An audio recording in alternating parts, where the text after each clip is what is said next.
Bueno, y ahora pasamos a lo que les habíamos adelantado de Maximiliano Curcio. En la entrevista con Maximiliano, bueno, ya me conocen al menos del aire mis problemas para hablar, que no me gusta hablar demasiado. Eh, y bueno, con Maximiliano ahí tenemos un punto en común, así que después les vamos a compartir la entrevista completa si quieren escucharla. Ahora les vamos a pasar un fragmento para que no nos echen. Pero bueno, creo que está bastante completo y como lo menciona después, también pueden acceder a su libro. Ahora lo compartimos y después seguimos con más. Lo que publiqué junto a la editorial Servicop de aquí de la Ciudad de La Plata, en donde vivo, es el libro Hombres, mitos y leyendas, íconos afroamericanos del deporte. Así se llama este ensayo compuesto por 46 crónicas, en donde se vertebra la hazaña deportiva, pero fuertemente anclada en lo que es el concepto social, que el título lo indica. Historias de tenacidad, de lucha, de resiliencia, de superación, luchas espirituales con una connotación fundamental que tiene que ver con el camino que abrieron estos pioneros generacionales a la comunidad afroamericana en tiempos de absoluta segregación, ¿sí? Y violencia. Así que este es el relato que intento tramar desde comienzos del siglo XX hasta nuestros días, intentando responder a la pregunta de qué significó y qué significa ser un deportista afroamericano. Aún hoy hay mucho trabajo por delante. Fue también un gran, te diría, un gran motor inspirador del libro, ver lo que estaba ocurriendo con el movimiento Black Lives Matter a lo largo de los últimos años y los inconcebibles casos de abuso de la fuerza policial en los Estados Unidos en los últimos años, y viendo todo ello a través de las pantallas y consumiendo a través de las noticias, obviamente son indicadores, son señales de alarma bastante evidentes de que hay mucho trabajo por delante, pero sabiendo que hay barreras inconcebibles que fueron rotas hacia un mundo de mayor inclusión e integración. Pero si pensamos lo que fue para un deportista afroamericano a comienzos del siglo XX, por ejemplo, el hecho de lo que es la utilización de un transporte público o el famoso Green Book, ¿no? El hecho de no poder tener una lista selecta de lugares en donde hospedarse o lugares en donde poder sentarse a comer, ¿no? Y que no se podían compartir esos lugares públicos con gente blanca. Bueno, te das una idea, ¿no? De las penurias y de las luchas que han tenido que atravesar. Bueno, todo ese entramado social y político de un Estados Unidos ardiente a mediados del siglo XX, y llegando hasta la guerra de Vietnam, y bueno, todo lo que ocurrió allí en el marco deportivo y cómo ciertas figuras negras fueron el rostro, la guía, y fueron héroes para su comunidad, ¿no? Por eso el título del libro, Hombres, mitos y leyendas, detrás del mito y de la leyenda, el hombre, y detrás de las hazañas deportivas, colectivas o individuales, bueno, toda una serie de luchas detrás para justamente llegar a la cima del deporte que se practique, que en este caso abordo las disciplinas del boxeo y del baloncesto, sorteando la opresión, ¿no? La opresión y la segregación permanente.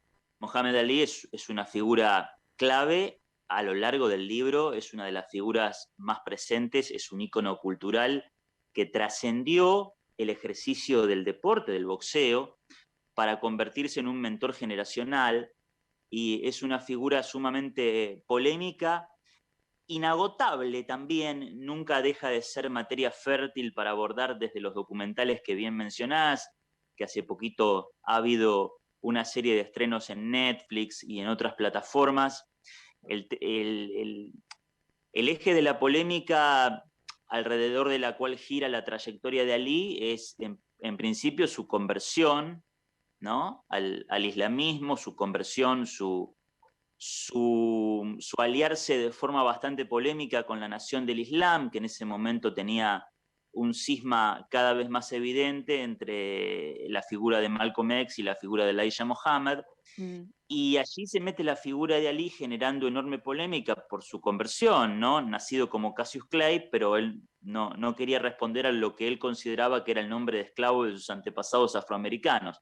Después, echando sal a la herida, aparece lo que es el conflicto con la guerra de Vietnam, en donde Ali se niega a alistarse, y eso le representa no solamente una reprimenda gubernamental, sino que le quitan la licencia para boxear y está 5 años sin boxear, se convierte en un proscrito, en un exiliado, deportivamente hablando, y nos privan de quizás los 5 años más productivos en cuanto a sus facultades físicas de lo que fue uno de los atletas preponderantes del siglo XX.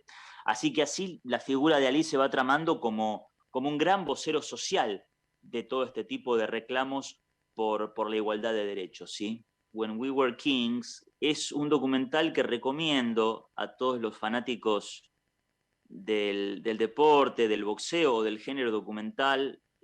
No recuerdo quién fue su director, sí recuerdo que ganó el premio Oscar en ese año, en el rubro de mejor documental.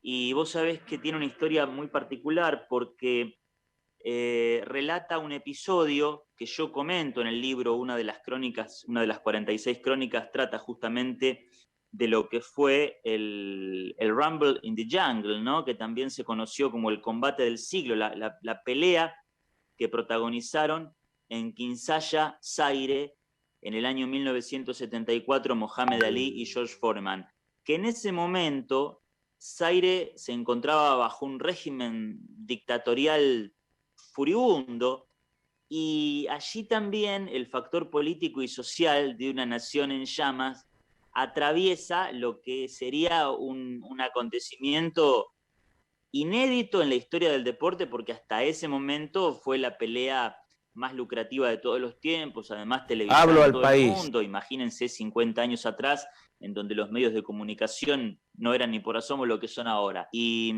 bueno, y tantos y tantos y tantos y tantos casos de segregación, de violencia, ¿no? Lo que ocurrió con el poeta James Baldwin fue también muy importante, con Langston Hughes, fue también muy importante las voces literarias, las voces poéticas del Harlem de aquellos años, y eso también lo comento en el libro, de todo este entramado cultural, social, en lo que tiene que ver con el baloncesto. Comento también acerca de lo que es el Black Five Era, ¿no? En donde se integraban 5 jugadores de color enfrentando a otros 5 jugadores de color, y no podían enfrentarse con jugadores blancos hasta que luego la Asociación de Básquetbol Norteamericana, fundada en 1946, lo que luego conocimos como la NBA, ¿no? Que es la Liga Profesional de Baloncesto, integra jugadores blancos e integra jugadores negros, pero fue todo lentamente progresivo y superando el estigma de ser la minoría, ¿no? Claro. Y me parece que en ese sentido el deporte ha abierto puertas y ha sido un instrumento consonante con el mensaje social. Por eso te decía hoy, cuando comenzamos con nuestra charla, las hazañas deportivas dentro de los límites del campo deportivo en donde te desempeñes tuvieron un impacto mucho mayor, ¿sí? Porque se convirtieron en triunfos sociales y en conquistas sociales. La hazaña deportiva pasa a un segundo plano y nos queda mucho por desandar en la charla. Podría ser interminable porque el siglo XX nos ha legado historias de superación. Mientras te hacía este relato recordaba, por ejemplo, lo que tuvo que luchar Jack Johnson a comienzos de los años 20 para convertirse en el primer campeón negro, en el primer boxeador afroamericano, en poder enfrentar a un boxeador de raza blanca.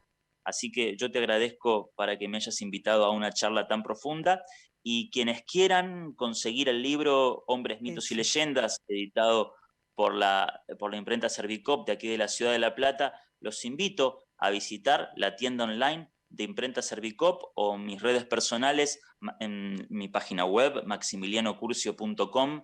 Allí pueden solicitar un ejemplar en físico o en digital del libro, en donde podrán encontrarse con algunas de las historias que aquí hemos hablado contigo, Luz, y con otras muchas más que merecen ser evidenciadas.